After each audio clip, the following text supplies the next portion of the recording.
Landing के वक्त जो चुनौती है, सटीक रफ्तार, थ्रस्टर फायरिंग, नेविगेशन गाइडेंस, हर सिस्टम का काम करना बेहद जरूरी है।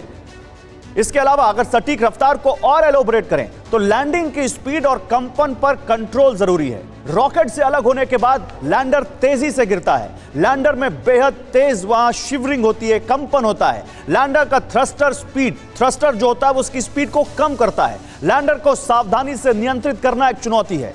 थ्रस्टर फायरिंग, गुरुत्वाकर्षण बड़ी चुनौती बनेगा और यह थ्रस्टर फायरिंग से ही कंट्रोल होगा। तो सटीक रफ्तार के बाद अगला जो चैलेंज है थ्रस्टर फायरिंग, जो वहां की ग्रेविटी है उसको कंट्रोल करना पड़ेगा। इसके अलावा चंद्रमा का गुरुत्वाकर्षण, जैसा कि मैंने आपको बताया, पृथ्वी से 1/6 है, यानी यहां पर अगर किसी का वजन पृथ्वी पर 60 किलो है तो वहां 10 किलो आएगा।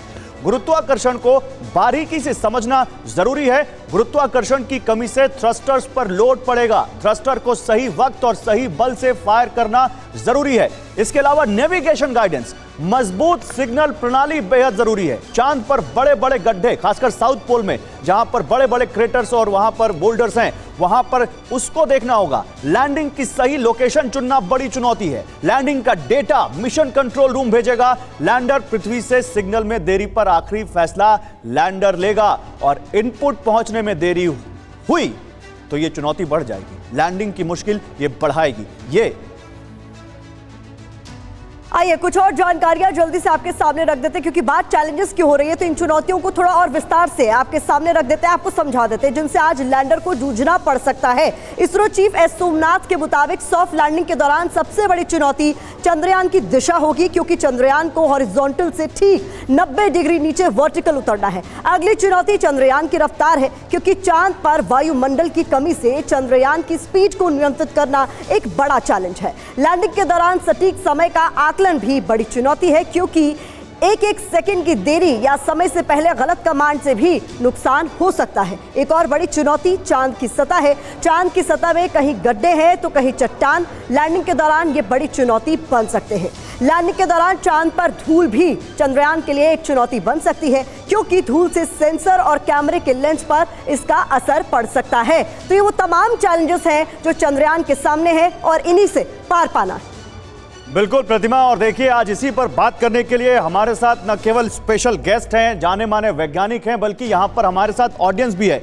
और इससे पहले कि अब हम डिस्कशन को आगे बढ़ाएं और अपने वैज्ञानिकों से उनके एक्सपर्ट कमेंट लें, मैं चाहूंगा एक बार जोरदार तालियां हो चंद्रयान के लिए और हमारे वैज्ञानिकों के लिए, जिन्होंने इतना बहुत अच्छा काम करके दिखाया है, जिन्होंने एक मिसाल दुनिया के सामने पेश की है भारत के वैज्ञानिकों की काबिलियत की। और जल्दी से हमारे साथ जो खास मेहमान है, मैं हिना आपसे शुरू करूंगा। हिना, अगर देखें तो चुनौती तो इसको कॉन्सेप्चुलाइज करने से लेकर वहां तक भेजने तक है, लेकिन सबसे बड़ी चुनौती आपके लिए क्या है इस चंद्रयान की अब इस फेज में?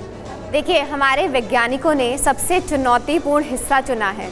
साउथ पोल यानी कि दक्षिणी ध्रुव चांद का एक ऐसा हिस्सा है जिसमें बहुत सारे क्रेटर्स हैं। अगर मैं आसान भाषा में बोलूं तो क्रेटर्स का मतलब है गड्ढे। इतने गड्ढे हैं और इतने गहरे गड्ढे हैं कि वहां पर सूरज की रोशनी तक नहीं पहुंचती है।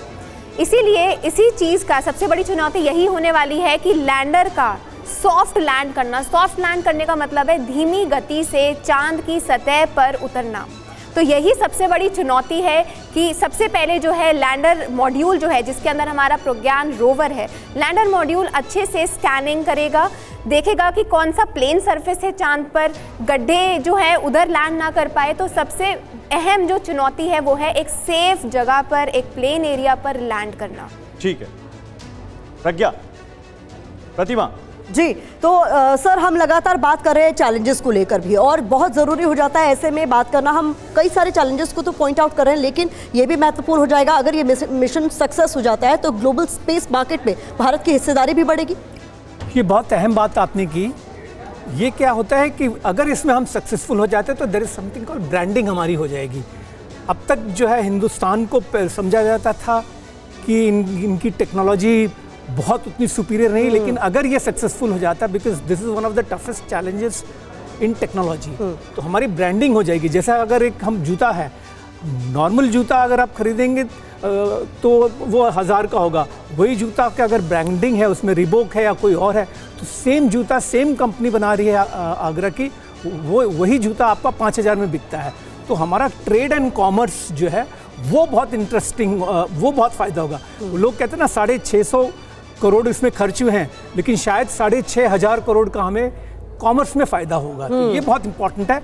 प्लस हमारी जो नेशनल प्राइड एंड प्रेस्टीज है वो तो होता ही होता है। आप जब बाहर जाते हो तो लोग आपको एक दूसरे नज़रिए से देखते हैं, तो ये बहुत अच्छा क्या कहते हैं, ये किसका जो रिजल्ट होगा, इसका जो बेनिफिट होगा। Important point. गौरव, बिल्कुल दिनेश जी, मैं आता हूं आपके पास। इस पर आपने बड़े अच्छे से बताया कि कैसे इसरो की और भारत की ब्रांडिंग होगी।